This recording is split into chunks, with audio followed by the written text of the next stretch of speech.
Kim Chu, booking sa tawag kay Paolo Avellino. Kilig na naman ang Kim Pao fans. Oops! Booking si Kim Chu. Sa isang recent interview, bigla na lang nadula si Kim sa tawag niya kay Paolo Avellino, at ang tawag, hindi, Paolo.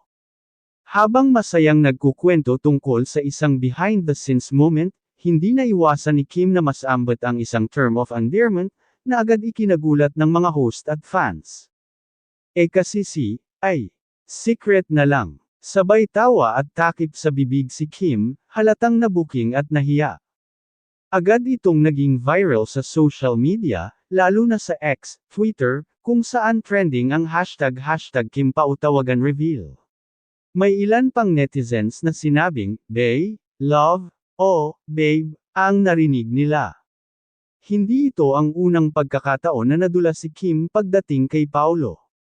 Ilang fans ang nagsabing consistent na ang mga sweet slips ni Kim lately, at tila hindi na lang ito simpleng friendship. Kaya ang tanong ng lahat, may something na nga ba? O may aaminin na ba soon? Sa ngayon, nananatili pa ring low-key ang dalawa, pero kung tawagan na ang basehan, baka hindi na lang ito on-screen kilig.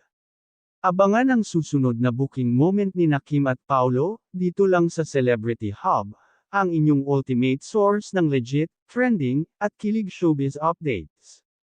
Like, comment, and subscribe for more Kim Pao scoop.